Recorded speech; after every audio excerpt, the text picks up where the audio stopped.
A carta do além. Já ouvimos falar de mensagens sombrias, mas imagine receber uma correspondência com o remetente identificado como inferno, tormento de almas. O que você faria diante desse enigma? Seguiria os conselhos macabros contidos na carta? Consideraria suas palavras com seriedade? Essa é a intrigante narrativa que envolve o homem rico na parábola de Jesus. Jesus, conhecido por suas parábolas, utilizou esse método para transmitir sabedoria e perspectivas sobre a vida que seus discípulos deveriam adotar. Suas histórias, mesmo sendo breves e simples, eram profundas, provocando reflexões intensas. Optou por essa abordagem, permitindo que as pessoas se conectassem com os personagens das narrativas. Um dia, sua narrativa tomou um rumo inusitado. Havia um homem rico que se vestia luxuosamente, celebrando a vida em esplendor todos os dias. À sua porta jazia um pobre chamado Lázaro, desejando apenas as migalhas que caíam da mesa do opulento. Até os cães vinham lamber suas feridas. Lucas 16, verso 19 ao 21, Bíblia amplificada. Naquela cultura de festividades escassas, a opulência do homem rico era inegável. Contudo, sua atitude em relação a Lázaro era de ignorância e desprezo. Dois homens, a meros metros de distância diariamente, mas separados por um abismo como o mar. Lázaro, cujo nome significa Deus é a minha ajuda, era ignorado pelo homem rico, mesmo os cães mostrando mais compaixão ao lamberem suas feridas. Em uma reviravolta macabra, a morte visita ambos. O mendigo morreu e seus anjos o levaram para o seio de Abraão, enquanto o homem rico, após a morte, foi sepultado no Hades, atormentado e avistando Abraão e Lázaro ao longe. Lucas 16, verso 22 e 23, Bíblia amplificada. A morte, a grande equalizadora, honra Lázaro com anjos conduzindo-o ao paraíso. Enquanto o homem rico, embora enterrado com pompas, carece de guias angelicais e encontra-se em um lugar de tormento. Embora vivessem próximos, suas realidades eram antagônicas. Enquanto o rico experimentava miséria e dor, Lázaro desfrutava do conforto na presença de Abraão.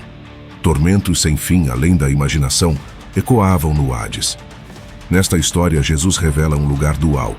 Hades, o abrigo dos mortos. Um destinado à agonia, o outro à consolação, o seio de Abraão. Duas regiões distintas em um mesmo local sombrio. A súplica do homem rico ecoa sombriamente. Pai Abraão, tem misericórdia de mim. Manda Lázaro molhar a ponta do dedo em água para refrescar minha língua, pois estou em tormento neste fogo. Abraão responde: Filho, lembre-se de que em sua vida recebeu conforto enquanto Lázaro sofreu. Agora ele é consolado e você está em tormento. Entre nós um abismo intransponível impede a passagem. A linhagem de Abraão não protegeu o homem rico. Implorando por alívio no fogo, ele recebe a lembrança de suas escolhas terrenas. Enquanto Lázaro é consolado no paraíso, o homem rico enfrenta tormentos severos, separados por um abismo intransponível. Essa narrativa provocativa ressalta que as escolhas terrenas moldam destinos eternos. Não é status social ou herança que determina a posição na vida após a morte, mas sim a resposta à misericórdia divina. Uma advertência sombria para reconsiderarmos nossas prioridades, enquanto ainda há tempo. Da agonia que o aguardava na vida após a morte, o homem rico agora implorava a Abraão. O fato de o homem rico ser próspero não era a razão de seu tormento. A verdadeira razão residia em uma vida vazia de amor e confiança em Deus, algo evidenciado por suas ações. Ele pleiteava: envie Lázaro para molhar a ponta do dedo na água e refrescar minha língua. Mesmo na vida além, o homem rico ainda se considerava em um nível superior a Lázaro, a quem via como seu servo. Isso demonstra que sua sensação de entitlement e posição na vida não mudou. Seu desejo permaneceu, mas sua capacidade de satisfazer esses desejos foi retirada, tornando-se uma agonia para ele.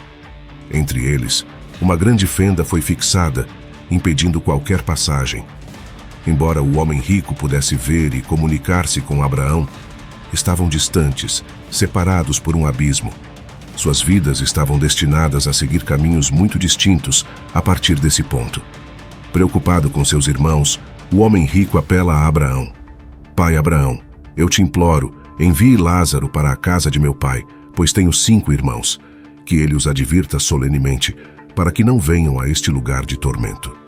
Abraão responde que eles têm as escrituras de Moisés e os escritos dos profetas, aconselhando-os a ouvir. O homem rico insiste que, se alguém dos mortos os advertir, eles se arrependerão. No entanto, Abraão revela uma verdade mais profunda. Se não ouvirem as escrituras e os profetas, também não serão persuadidos, mesmo que alguém ressuscite dos mortos. O rico reconhece a necessidade de arrependimento para seus irmãos, mas ele mesmo não segue o exemplo. Erroneamente, acredita que o testemunho de alguém ressuscitado teria mais peso do que a palavra escrita de Deus. Abraão sabia que isso não seria suficiente, pois quem não acredita nas escrituras e nos profetas não seria persuadido, mesmo diante de um ressuscitado. Nessa história, Jesus destaca a fragilidade de confiar em sinais para conduzir as pessoas à fé. É fácil pensar que um sinal espetacular seria suficiente para compelir a crença, mas o que verdadeiramente gera a fé para a salvação é ouvir a palavra de Deus. A mensagem é clara. Confiar na revelação de Deus por meio de sua palavra é mais poderoso do que qualquer sinal extraordinário. Em certo sentido, o homem rico na parábola de Jesus contrasta vividamente com os fariseus e outras autoridades religiosas da época. Ele viveu uma vida de excessos e prazer, enquanto os fariseus eram conhecidos por sua rigorosidade, disciplina e autocontrole extremo. Contudo, ambos negligenciaram os necessitados ao seu redor, tratando-os com desdém. Esta história destaca a importância de mostrar empatia e cuidado pelos necessitados, revelando a ausência de amor no coração do homem rico. A narrativa ressalta a necessidade de se preocupar e cuidar daqueles que precisam. A atitude do homem rico em relação a Lázaro revela a falta de empatia e amor, uma vez que o espírito do amor é parte da natureza de Deus. O verdadeiro homem de Deus, impelido pela natureza divina, estende a mão não por compulsão externa, mas porque a essência de Deus o impulsiona a fazê-lo. Mesmo além da morte, o homem rico não esqueceu sua família, demonstrando que suas memórias não foram apagadas. Contudo, sua atenção estava agora voltada para impedir que seus entes queridos enfrentassem o mesmo destino de tormento que ele experimentava. Como responderemos a essa história, agora que ela nos chega através de Jesus? Mesmo após a transição para a vida que se estende além, está claro que o homem rico não esqueceu seus familiares e continuou a se importar com eles. Suas memórias não foram apagadas, nem foi concedida uma nova consciência para substituir a antiga. Agora, o rico se preocupava com o destino eterno, algo que antes o deixava indiferente, tanto para si mesmo quanto para os outros. Se pudesse ir pessoalmente a seus irmãos, certamente o faria, mas parecia ciente de que isso era quase impossível. De fato, ele nem mesmo perguntou sobre a possibilidade. A Sagrada Escritura, se não estiver nas mãos de Deus, é suficiente para trazer você à fé em Cristo. Se um anjo do céu, se os santos da glória, se Deus próprio descerem à terra para pregar a você, você continuará descrente e não abençoado. O homem rico se apegava à vã noção de que o testemunho de alguém ressuscitado teria mais peso do que a palavra escrita de Deus.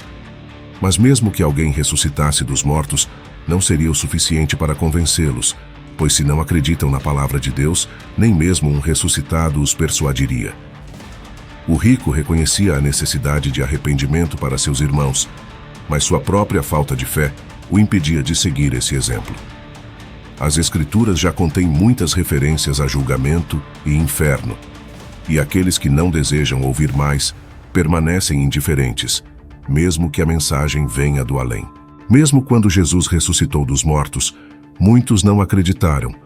Além disso, um homem chamado Lázaro retornou dos mortos, e os líderes religiosos não acreditaram nele. Nesta história, Jesus destaca a fraqueza de confiar em sinais para conduzir as pessoas à fé. É fácil pensar que se as pessoas vissem um sinal espetacular, seriam compelidas a acreditar. No entanto, o que verdadeiramente gera a fé para a salvação é ouvir a palavra de Deus. A mensagem é clara. Confiar na revelação de Deus por meio de sua palavra é mais poderoso do que qualquer sinal extraordinário. Jesus quer que seus seguidores percorram esse caminho de preocupação deliberada, consistentemente vivendo nossas vidas com a eternidade em vista. A mente do homem rico era dominada por suas posses terrenas, sem consideração para como gastaria sua vida após a morte. Quando ouvimos falar de eternidade, significa um retrato de nossas vidas e para onde iremos após nossa morte física. De acordo com a Bíblia, isso será no céu ou no inferno, destacando que nossas ações nesta vida têm consequências eternas. Por mais pobre que fosse Lázaro, ele era um homem piedoso. Após sua morte, ele foi acolhido no céu, enquanto o homem que viveu sem pensar ou consideração por Deus foi para o inferno. Embora Deus queira que sejamos livres, Ele também espera que não vivamos apenas para nós mesmos, perdendo a consciência sobre nosso destino na vida após a morte. Lucas 9, verso 23 diz: E dizia a todos: Se alguém quer vir após mim, negue-se a si mesmo, tome cada dia a sua cruz e siga-me. Isso expressa a disposição de suportar o que quer que aconteça e seguir a Cristo, acreditando nele, conformando-se com seu exemplo, e, se necessário, sofrendo ou talvez morrendo por causa da fé nele. Pois quem quiser salvar a sua vida neste mundo, eventualmente a perderá através da morte. Mas quem perder a sua vida neste mundo por amor a mim, esse é quem a salvará das consequências do pecado e da separação de Deus. Para Deus, a vida dedicada a agradá-lo levou Lázaro ao céu, e essa deve ser nossa prioridade também. Tudo sobre a vida na terra é temporal. Profissões, habilidades, qualificações educacionais, fé, relacionamentos ou poder. Nada disso significa algo depois que uma pessoa morre, pois iniciaremos uma nova vida na eternidade.